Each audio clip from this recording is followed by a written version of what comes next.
Today, I said we would be talking about Cosmos, but frankly, I can't play them for the life of me, so I couldn't deck test them well enough. Now, mind you, I also have a bit of cold today, so I will be talking quieter, probably. Who knows? So, Shinobirds.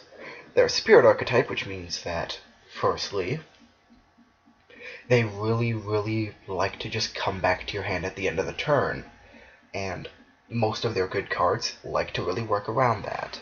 So, we'll start with what is, frankly, the best card you can actually run on the deck, and yes, this is a basic Shinobird deck, which I heavily recommend you try starting out.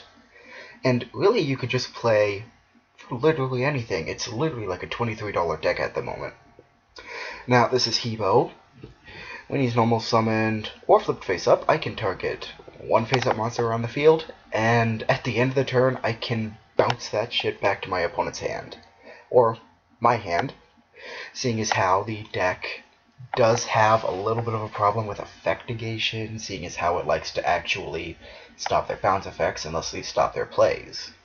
So, really good, really non-destruction removal. Sad that it targets, but who cares? Then you have Kanagizaru. It's pretty simple.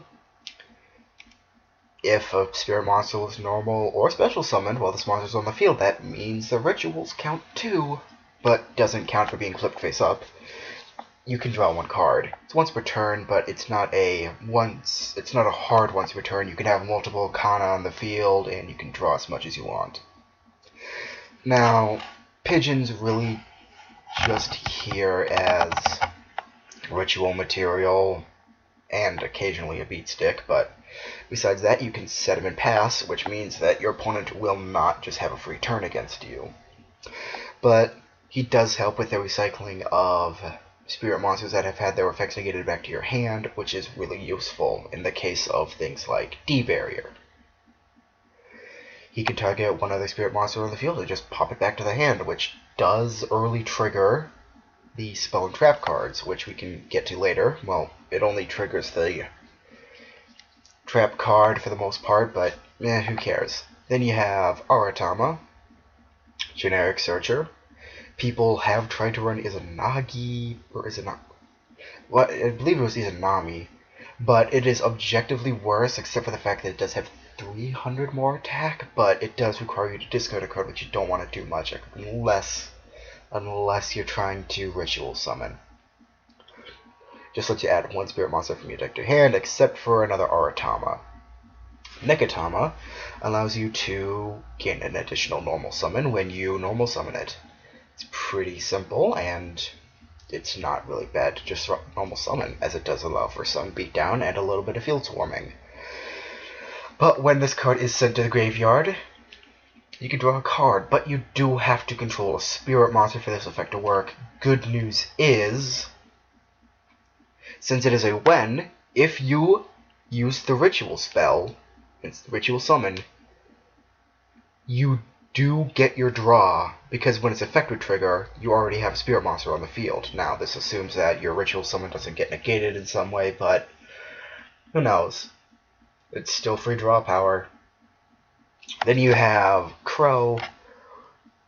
Whenever you attack, you can just discard a spirit monster and steal its stats for the rest of the, well, until the end of the battle phase.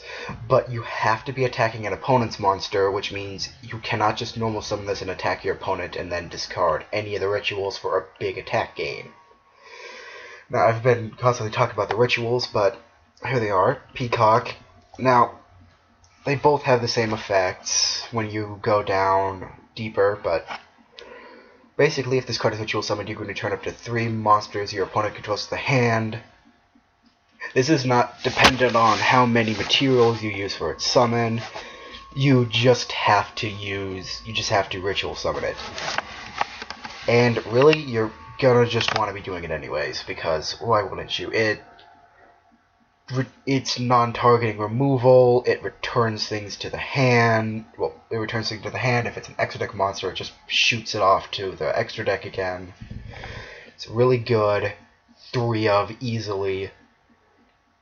and it's searchable with pre-prep. Really strong. Now you have Shinobirds Peacock.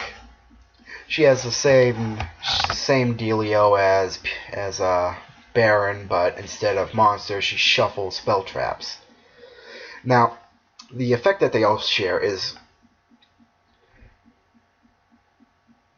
when you shuffle, you can then special summon one level 4 or lower spirit monster from your deck, ignoring its special summoning conditions, which mean, well, its summoning conditions, and seeing as how all spirit monsters cannot be special summoned, it's basically just a massive field advantage.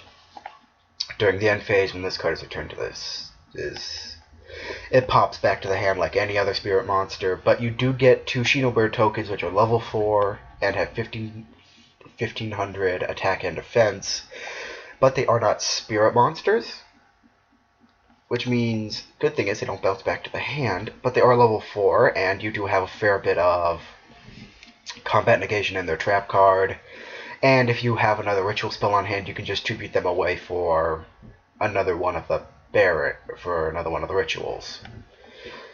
Now, other cards you could run is raigeki, or in the OCG, Monster Reborn, because you do tend to want to occasionally just dump one of the rituals, but then again, you still can't social summon that with Monster Reborn, which means you'd probably want to go for something like your Arcana, which just helps amass board advantage.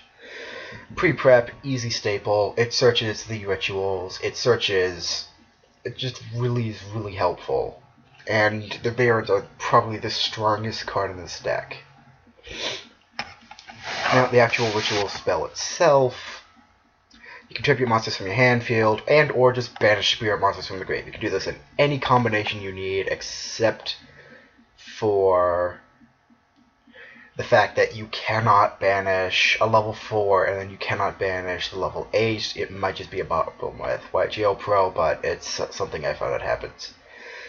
MST, because you don't really want to get your spirit monsters out of your hand for Twin Twister, and because you already have enough easy spell trap removal, but you still run 3 MST anyways. E-Spirit Power Spot, once per turn, hard once per turn. Whenever a wind monster you control is returned to the hand, except during the damage step, you can add 1 spirit monster or ritual spell from your deck to your hand. It searches either the ritual monsters you don't have, or it searches the ritual spell you don't have, or you can use it to search a Utama, which you can then discard with your ritual spell to then draw a card, or just search whatever spirit monster you may need at the moment. Then you have E-Spirit Healing, or Shinobird Salvation, or Shinobird Healing. Really, this card is pretty badly translated on YGO Pro, but then for spirit monsters, you turn to the hand, blah blah blah blah blah, this card is face up, yeah, damage step, who cares? You can target 1 card your opponent controls and destroy it. Just whatever. And whenever an opponent's monster attacks, you can banish 1 spirit monster from your graveyard and negate the attack and just end the battle phase. Really good protection, really good end phase effect for spirits. Literally run it at 3. Just run this deck and maybe change what you want. Now, some people have suggested going, well, you could use Icarus attack, but you don't really want to tribute your Shinobird monsters while they're here, because you want them to usually come back to your hand for various reasons. And if you could tribute the tokens, you still really don't want them gone either, as if you have another ritual spell, it means you don't have to banish cards from your graveyard, so that you can summon another one of the rituals. And even then, if you clear your opponent's field, then that's 3,000 damage on board. That will just stay there until they die. Don't really know what I'm going to record after this video, but who knows. Now, oh, right, shit. On the subject of an extra deck, you really just don't want it, because that means you're probably overlaying your many rank 4s, and they won't bounce back to your hand. Shinobird Power Calling does allow you to boost their attack by 500, for however many power spots you control, which means if you control 3, that's 1,500, which is really good considering most spirits' base stat line.